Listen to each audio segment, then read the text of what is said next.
Muy buenos días a todos aquellos que nos dan seguimiento por las distintas redes sociales de nuestra facultad. También pueden acceder a nuestra fanpage, no hay problema. Nosotros estamos aquí presentes para explicarles un trabajo realizado por el Instituto de Investigaciones Económicas, INVE, para poder aclararle algunos tópicos en los cuales se tiene que ver la actividad económica de nuestro país. Para empezar a hablar del informe económico 2023 y las perspectivas económicas para el 2024, es necesario exponerle a ustedes que es una temática muy profunda, es una temática que tiene contenido financiero, estadístico, en el cual ustedes pueden profundizar de acuerdo a sus necesidades y también análisis que puedan hacer de la información. Nosotros en nuestro trabajo de investigación tenemos base estadística para poder exponer este tema. La investigación realizada por parte del INVE tiene dos grandes ámbitos, el ámbito internacional y el ámbito nacional. Cómo se ha comportado la economía a nivel mundial y cómo se ha comportado la economía a nivel interno. Es importante aclarar que desde el punto de vista interno, antes de comenzar, la economía nuestra es una economía abierta, por lo tanto, si es una economía abierta, es una economía que está condicionada. Está condicionada al comportamiento externo, está condicionado a la demanda externa, porque nosotros también exportamos e importamos. Por lo tanto, cualquier factor o elemento que modifique el comercio externo también modifica nuestra economía o tiene influencia en nuestra economía. Entonces, aquí vamos a ir amarrando algunas ideas. Pero para empezar, debemos de estar claros que dentro de términos económicos nosotros hablamos de elementos estructurales y elementos coyunturales. Los elementos estructurales son aquellos que tienen un comportamiento de largo plazo, mientras que los elementos coyunturales tienen un comportamiento de corto plazo.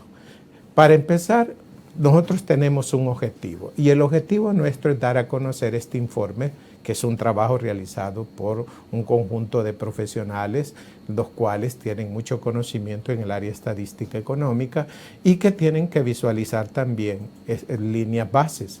En este caso estamos referidos al comportamiento de la actividad económica y también las perspectivas que visualizamos para el 2024. Y nuestro objetivo es que la comunidad universitaria, específicamente nuestros profesionales, tengan conocimiento de las diferentes variables que tratamos en este informe, así como también para aquellos que están interesados en conocer la realidad económica nacional e internacional. Para empezar, veamos el entorno. Hablemos de una variable estructurales. De nadie escapa que en nuestro mundo actual, una de las variables que está siendo énfasis y está impactando la actividad económica es el cambio climático.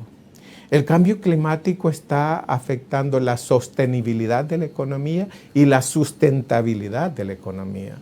¿Por qué? Porque cuando hablamos de inundaciones, hablamos de deslaves, hablamos de derrumbes, de terremotos y otros daños a los activos físicos de las economías en el mundo, estamos hablando de la sustentabilidad económica. Muchos países están sufriendo, en el caso nuestro, las sequías, ¿verdad? Los terremotos, todo lo que sucede en el entorno climático y que nos afecta a nosotros.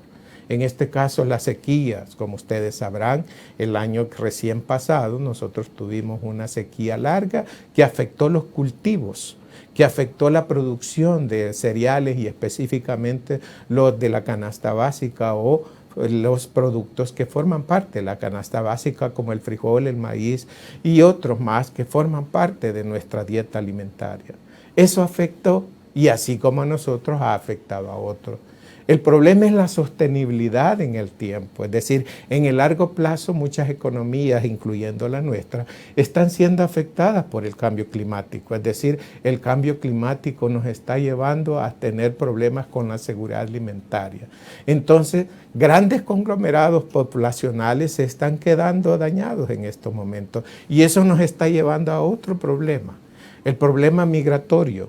El problema migratorio no solo en otros países como en el nuestro, no es el problema de escasez laboral o el impacto del mercado laboral. También el cambio climático está afectando a muchos conglomerados poblacionales que tienen que trasladarse. Casi en todas partes del mundo van a estar encontrando ustedes que hay grandes cantidades poblacionales que se están movilizando por la seguridad alimentaria. África tiene grandes problemas. Aunado a esto, si vamos a otros elementos, vamos a hablar también de los conflictos geopolíticos y geoeconómicos que en estos momentos están haciendo más volátil la economía. Fíjese, el problema que tenemos con los conflictos geopolíticos están impactando la oferta de bienes, es decir, la cantidad de bienes en el mercado. Llámese estos bienes, inclusive petróleo, gas natural, cereales u otros que se movilizan a nivel de los países y los que intercambian bienes. Esta se llama tensión en la oferta de bienes. ¿Y qué conflictos? Los que ustedes conocen más y que escuchan hablar en la práctica. Por ejemplo, el conflicto de Rusia y Ucrania, que ellos son abastecedores de cereales y de petróleo y gas natural. Esto está afectando a los países que son dependientes de esta oferta, por ejemplo, la zona europea. En el caso del conflicto de Israel y la Franja de Gaza, es un conflicto que a pesar de sus limitantes que tiene geográficamente, está contagiando a otra parte en Medio Oriente. Hoy tenemos problemas en el parte de la oferta porque hay grupos armados en el entorno de ese conflicto que están apoyando a cierto grupo de estos conflictos y están atacando barcos que transitan por el Mar Rojo. Entonces, esto también está afectando la cadena de suministros y está tensionando la oferta de bienes. Ahora otros conflictos más en la zona meridional de África que también dependen de la productividad, es decir, de la producción de granos básicos. Aunado a esto, el conflicto geopolítico en el Pacífico, estamos hablando de Taiwán con China, de Corea del Norte con Corea del Sur. Estamos hablando de países que tensionan la oferta de bienes y servicios. Esto impacta de forma directa las rutas logísticas de bienes finales y bienes intermedios, también el abastecimiento del gas y del petróleo en las zonas de disputa y el abastecimiento de materias primas. ¿Cuál es el impacto que tiene este problema? Que, por ejemplo, América Latina es abastecedor de estos países y nosotros dejamos de vender, dejamos de exportar. El impacto indirecto, ¿qué es lo que está sucediendo dentro de estos conflictos? El problema es la volatilidad de los precios de las materias primas. Empiezan a ser volátiles, aumentan o disminuyen dependiendo de donde se ubiquen, dependiendo de la localización geográfica. Disminuyen las exportaciones o importaciones y algunos países se ven afectados en su balanza comercial. Este comportamiento de precio de materias primas aumenta los costos de producción, pero también afecta la actividad económica interna. Por eso es que decíamos, son impactos indirectos que a la larga se vuelven insostenibles o no sostienen la economía cualquiera de país. Otro de los problemas que hemos visto es el arrastre que tenemos todavía, el arrastre de los rezagos de los estímulos del consumo COVID-19.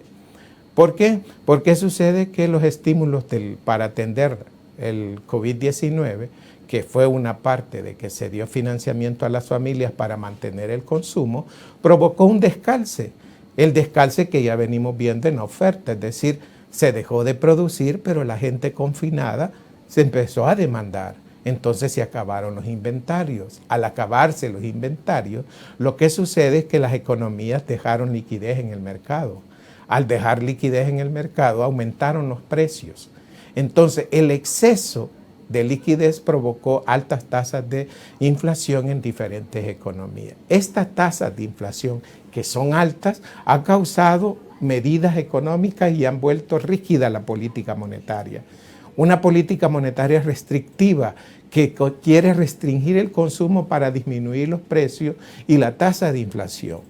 ¿Para qué? Para que no pueda seguir aumentando los precios y no provoque también un aumento de la desigualdad o de pobreza. Entonces, el objetivo de la política restrictiva es disminuir la tasa de interés. Por eso es que van a ver que el Banco Central de los Estados Unidos, conocido como Fed, aplica una política restrictiva aumentando la tasa de interés interbancaria. Esto ha provocado que a nivel de todo el mundo los bancos centrales busquen regular la tasa de interés, incrementándola también. ¿Cuál es el impacto de esto?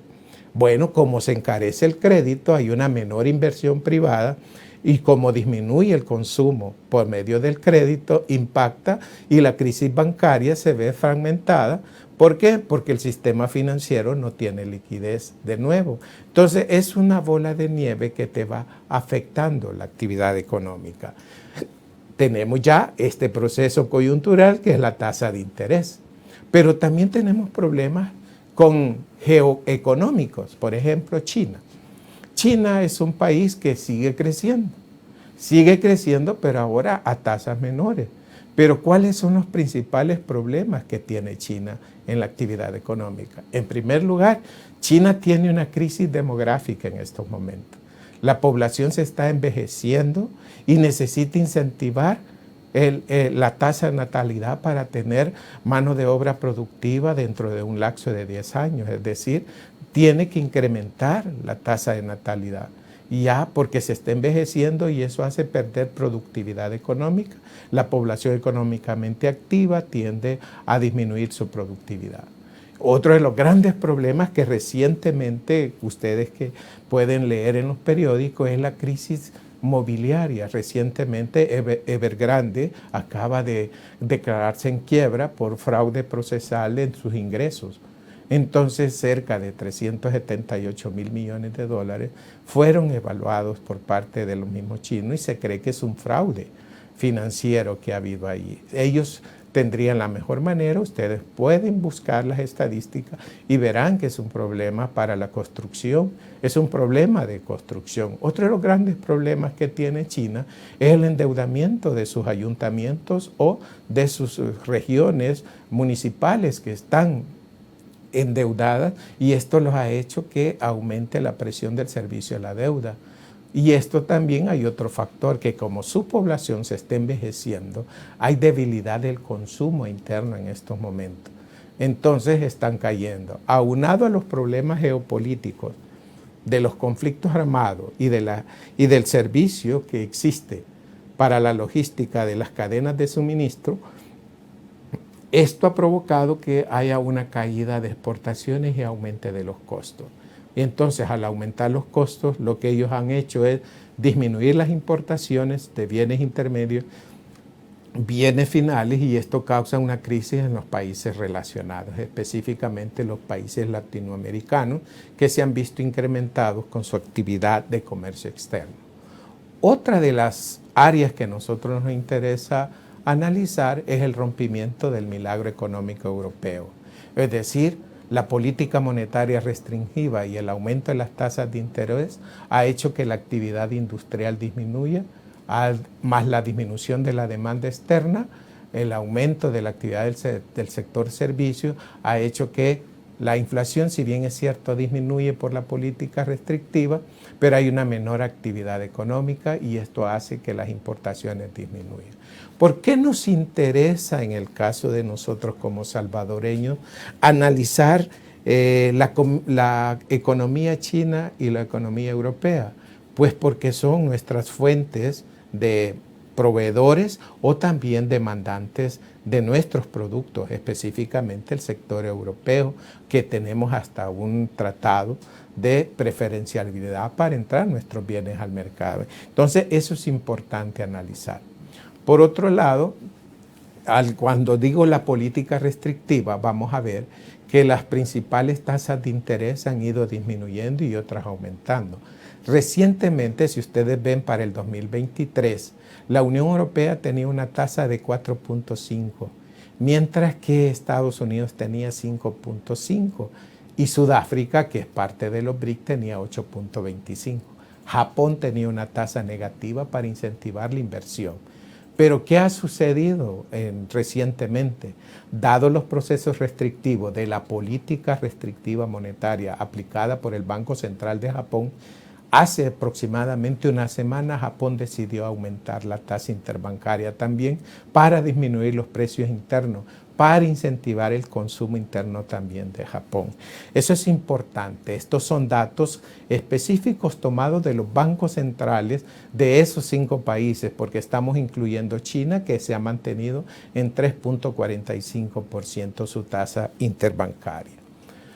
Por otro lado, tenés que ver que cuando hablas de comercio externo, cuando hablas de intercambio, tenés que hablar de la relación del dólar como divisa. El dólar ha tenido un comportamiento a aumentar, a apreciarse y deprecia las demás monedas. Si tú observas, desde 2021 al 2023, varias monedas se han depreciado respecto al dólar y han perdido su valor. Esto incluye el yen japonés, el rublo, el yuan, el rublo también ruso, la rupia de India, también el peso argentino, el peso colombiano. Y tú vas a ver que Argentina se deprecia de manera permanente, como se deprecia también el peso mexicano, que es una manera de ver cómo se van depreciando. ¿Por qué necesitamos ver el precio de la divisa? ¿Por qué analizamos en este informe el precio de la divisa? Porque el precio de la divisa es el indicador para el comportamiento de los precios de las principales materias primas. Si tú visitas la Wall Street Journal, vas a ver el comportamiento de los principales commodities. En este caso, del café, el azúcar, el maíz, el petróleo, ¿verdad? También tenemos el oro y la plata, que tienen su propio comportamiento. Y tú observas el comportamiento de los precios. ¿Por qué interesa en el caso de El Salvador analizar el comportamiento de las materias primas? Porque acuérdate que nosotros también exportamos café y azúcar. Y eso nos beneficia o nos afecta dependiendo del comportamiento, tanto de la demanda externa como del precio del dólar. Entonces estamos hablando de depreciación. Por otro lado, vas a ver cómo se comportan los capitales. A medida va aumentando la tasa interbancaria por parte de la Fed, el mercado de títulos valores de renta variable y de renta fija se modifica. Si tú observas esos 2 gráficos que tienes en tu pantalla, vas a ver que nosotros hemos analizado el indicador Standard & Poor's 500, que significa 500 empresas cotizando en el mercado de capitales. Si tú observas las acciones en los mercados, al finalizar el mes de diciembre tenían una tendencia negativa, es decir, que había un conjunto de empresas que estaban perdiendo valor en el mercado. ¿Pero por qué? Porque también dependen del comportamiento de la demanda externa. En este caso también nosotros analizamos los valores de los mercados de renta fija, que en este caso son los bonos. Los mercados de renta fija son los que incentivan también el financiamiento a los estados o a la administración pública. En este caso, tú puedes ver que la India tiene las mayores tasas y paga la mayor prima de renta de riesgo. Acuérdate que cuando hablamos de los bonos, hablamos de la prima de riesgo país, hablamos de quién paga más. En el caso de Estados Unidos, su riesgo país es de 1.8.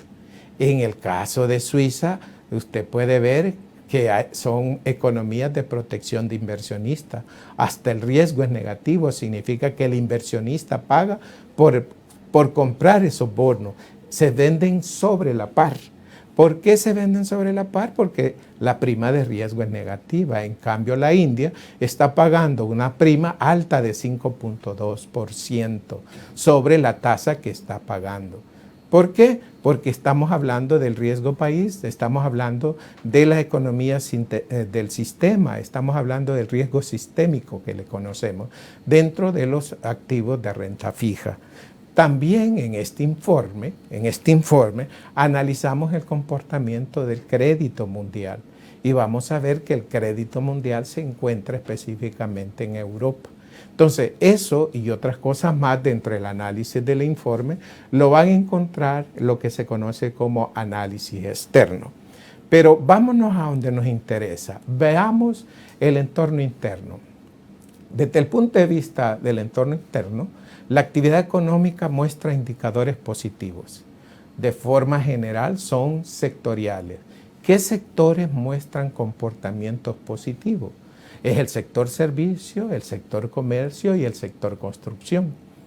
Ojo, el sector servicio, el sector comercio, el sector construcción, pero presentan indicadores positivos, pero muy bajos, del 1.7 y 1.8 el sector industrial, mientras que el sector agrícola presenta indicadores negativos.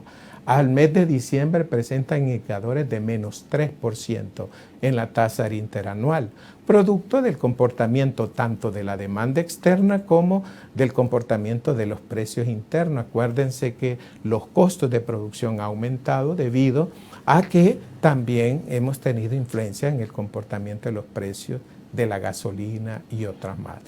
Al mes de diciembre la actividad económica, ustedes la pueden consultar dentro de la base del Banco Central de Reserva, van a encontrar que viene disminuyendo la actividad económica, específicamente provocado por el sector real. Estamos hablando del sector agrícola y del sector industrial o sector manufacturero, pero el sector de construcción y el sector de servicios y de comercio ha aumentado su capacidad.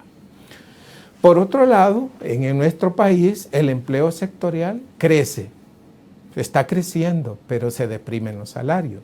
Y ustedes pueden ver dentro del gráfico que tienen arriba que de 968.245 empleos pasamos a 1.976.000 según los datos del CIMEL del Ministerio de Trabajo. Este incremento de plazas dentro del sector productivo está referido a los sectores de comercio y de servicio, y muy bajo el sector manufacturero y pero muy bajo por las tasas de crecimiento negativas en el sector agrícola, dado los comportamientos que hemos tenido de la naturaleza, que en este caso la sequía, la baja producción también, porque los costos se han incrementado. Entonces, este aumento, de acuerdo a los datos del Ministerio de Trabajo, estos datos se visualizan en el sector servicio y en el sector comercio. Por otro lado, ¿por qué decimos que los salarios se deprimen? Porque a pesar de que, según el Banco Central, la tasa de inflación es de 1.21, perdón, a pesar de que el Banco Central está mencionando eso, al hacer un cálculo, pues también del Banco Central, la tasa de inflación subyacente es de 8.05. Estamos hablando que la tendencia es creciente. Entonces estamos hablando también de indicadores que son específicamente evaluando el precio. Por eso es que nuestra gente resiente el precio de la canasta básica. Acuérdense que el precio de la canasta básica se ve influenciado también por factores climáticos. Si estamos diciendo de que ha habido sequía, que ha habido baja producción, tiende también a afectar el comportamiento de los precios internos. Si ustedes observan el precio de los costos de producción, o sea, el índice del precio del productor, se mantiene en 1.83, que bajó de 5.37 a 1.83. Pero este indicador no es porque los precios se hayan comportado o los costos hayan disminuido, es porque la demanda de este sector ha disminuido, como lo vamos a ver cuando veamos el comercio externo, por ejemplo. Ahí pueden ver ustedes que el comercio externo muestra que las exportaciones han disminuido. En el 2022 fueron de 7.115.1 y en el 2023 fueron de 6.498.1, demostrando una disminución de 617 millones, o sea, el 8.7%. ¿Quiénes disminuyeron? Toditos los sectores, el sector tradicional, el sector no tradicional y la maquila. Pero los que más disminuyeron son el sector tradicional y el de maquila, en donde juntos disminuyeron casi 600 millones. Disminuyeron en la actividad económica. Por otro lado, las importaciones también disminuyeron. Pasaron de 17.108.1 millones a 15.648.4 millones. ¿Qué significa eso? Que tenemos una balanza comercial reducida, ¿verdad? Que hemos reducido 848.7. Pero esta reducción, si ustedes se fijan en el cuadro que tienen en su pantalla, esta reducción es producto de la menor demanda de bienes intermedios. Cuando estamos hablando de la menor demanda de bienes intermedios, estamos hablando de la matriz productiva. Hace un momento dije que el sector manufacturero y el sector agrícola, que son los sectores productivos, han disminuido actividad económica. Y aquí se puede reflejar, si han disminuido los bienes intermedios, significa que ellos han disminuido en su actividad económica. Entonces eso puede verse en el cuadro que se tienen ustedes en su pantalla.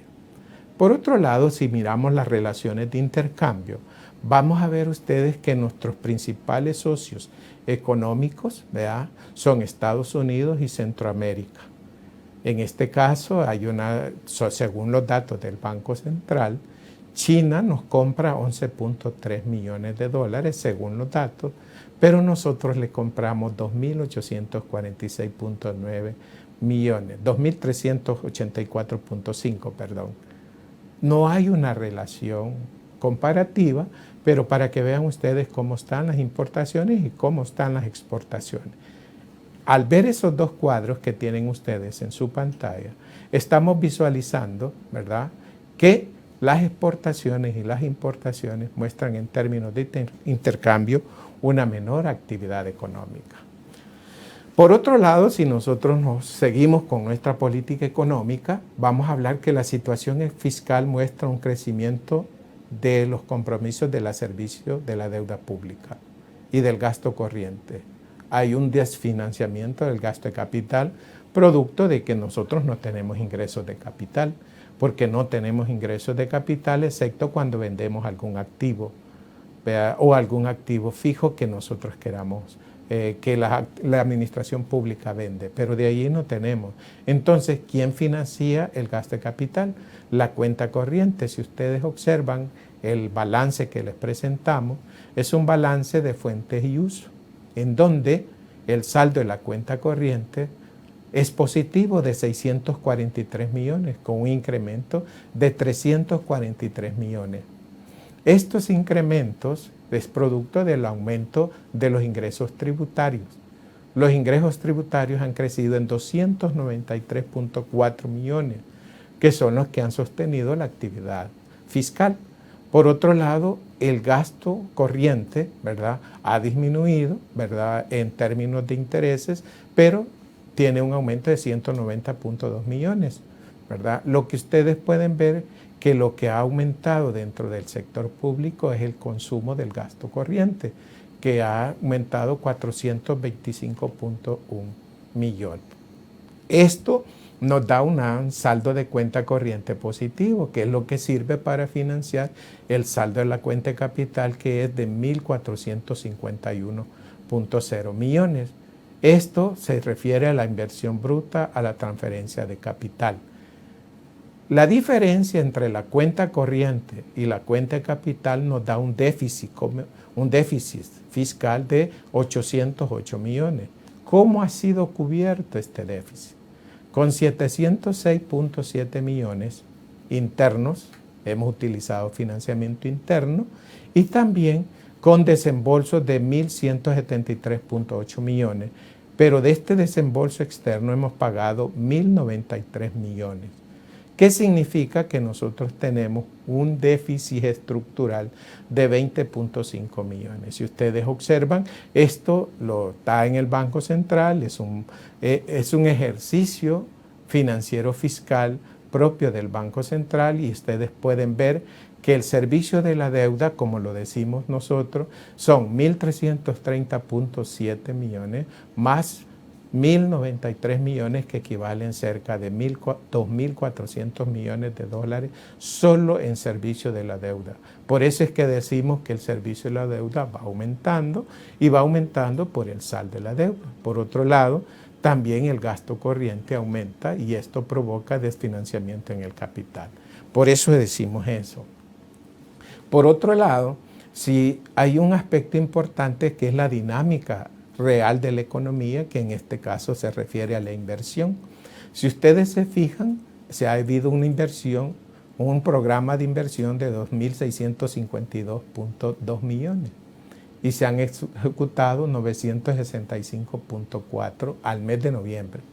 Esto equivale a 36.4% de ejecución y un retraso del 63.6%. Aquí hay que hacer una aclaración. Que en el caso de la inversión, ¿por qué está ese cuadro allí? Porque la inversión, dependiendo de su financiamiento, así es el nivel de ejecución. Si ustedes observan, se ha programado 1.013.7 millones con fondo general y 1.164.4 con préstamos externos. Pero con fondo general dependemos de la capacidad que tenga el flujo de caja, el presupuesto de efectivo, y si las condiciones son positivas para la economía, eso significa que el fondo general puede tener disponibilidad. Pero cuando los ingresos no son suficientes, tiende a retratarse la inversión, no porque la administración de los recursos quiera o la administración de la inversión, sino que depende de la disponibilidad financiera. Por otro lado, hay préstamos externos en etapa de ejecución, pero en este momento solo se han ejecutado 221.4 millones.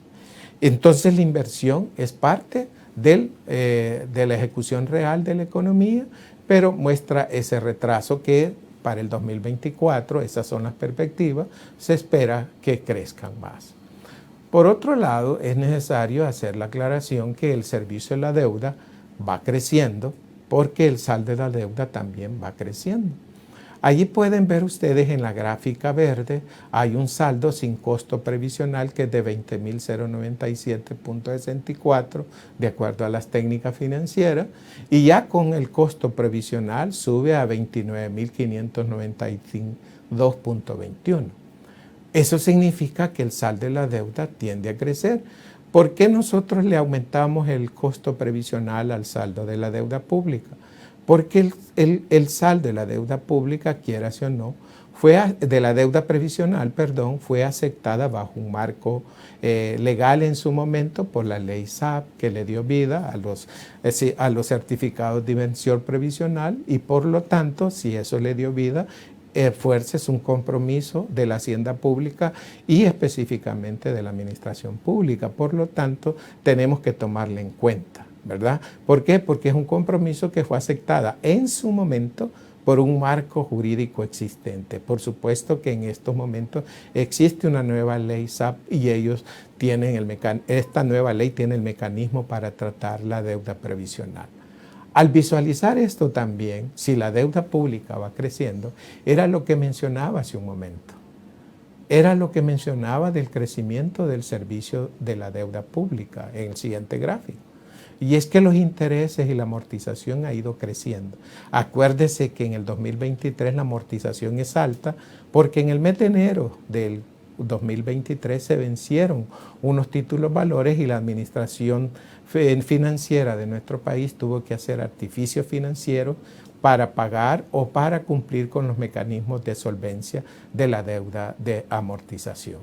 Si ustedes observan, pasamos de 985.14 millones a 2.423.7. A donde han estado los vencimientos es a donde salen los altos y los altos abonos de servicio de la deuda. Clave es portar aquí también, hablar de nuestra economía con respecto a la liquidez de la economía. Si ustedes observan su gráfico, ahí pueden ver que la liquidez de la economía ha ido creciendo como producto del comportamiento de las remesas familiares que han tenido un crecimiento constante, ¿verdad? Que han pasado en menos de una década, de 4.256.6 a 8.181.8 millones, significa aumento de liquidez.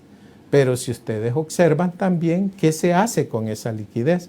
Bueno, el crédito sectorial, pero ¿cómo está distribuido el crédito sectorial? Al ver esa tabla que tienen ustedes enfrente, van a ver que este crédito está concentrado en consumo, está concentrado dentro del sector servicio y dentro del sector comercio. ¿Por qué? Porque las tarjetas de crédito están predominando en nuestra población. 6.310.6 millones es el crédito para consumo. Ustedes pueden ver que es alto y estos son datos del Banco Central de Reserva. Y para lo que veníamos diciendo, el sector agropecuario ha disminuido la actividad económica, el sector manufacturero, y muestra de ello es que ustedes pueden ver que el crédito agropecuario, en vez de aumentar, ha disminuido. Por otro lado, en la gráfica pueden ver ustedes que lo que ha crecido y se ha mantenido en promedio en 5%, el spread bancario. El spread bancario producto del ahorro y del crédito, es decir, las tasas pasivas y activas.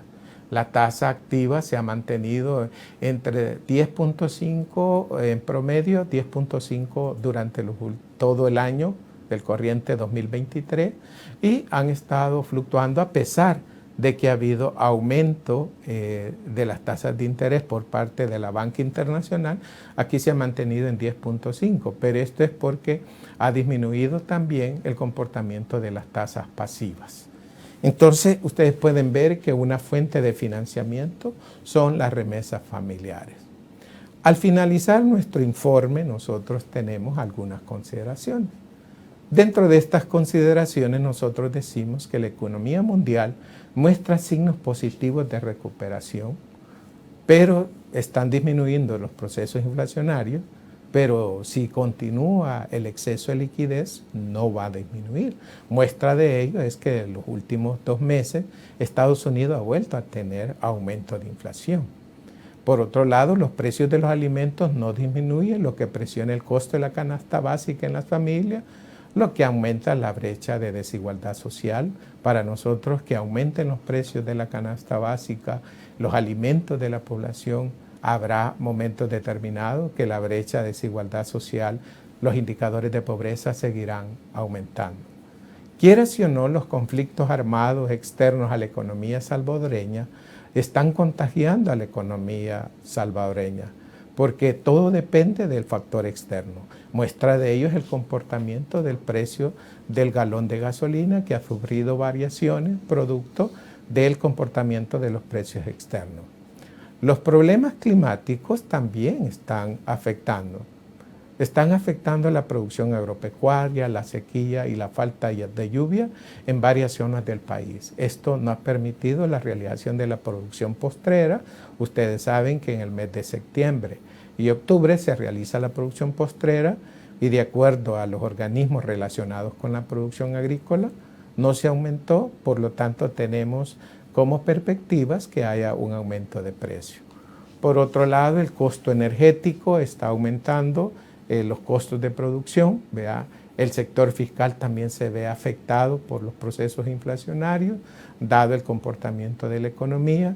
La inversión muestra un nivel de ejecución alto, pero en términos de programación también tiene un retraso, producto del financiamiento y también de los tipos de proyectos en ejecución. La deuda pública también muestra 3 tipos de saldo, de acuerdo a nuestro informe: el saldo del sector público, la deuda provisional y el saldo de la deuda de corto plazo. Como el saldo de la deuda pública está aumentando, esto está haciendo que algunos tramos del saldo de la deuda aumente dependiendo de la titularización. Por otro lado, al mes de diciembre, de acuerdo al Banco Central de Reserva, la deuda previsional asciende a 9.494.6 y saldo que está aumentando para los últimos 2 años. Por otro lado, también de acuerdo a nuestro estudio, el crédito está concentrado en el consumo. Eso significa que un buen conglomerado de la población depende del sobregiro o del consumo presente de los recursos futuros.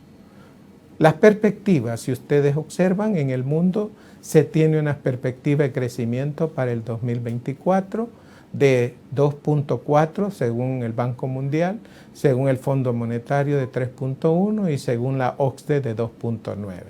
Hay un conjunto de economías a nivel de zonas en donde muestran tasas de crecimiento positivas, solo África que está disminuyendo su comportamiento. En el caso de Centroamérica, las perspectivas económicas, de acuerdo al Fondo Monetario, es que El Salvador crecerá menos, ¿verdad? Crecerá 1.9, sería Guatemala el que va a crecer más, Honduras va a crecer 3.2, Nicaragua 3.3 y Costa Rica 3.2. Así nuestra exposición Muchas gracias por darnos ese seguimiento. Estamos a la orden para ustedes y esperamos haberle ayudado. Nos gustaría que descarguen el informe para una mejor cantidad de datos y mejor exposición. Y allí en su exposición está nuestro trabajo, ¿ok? Muchas gracias.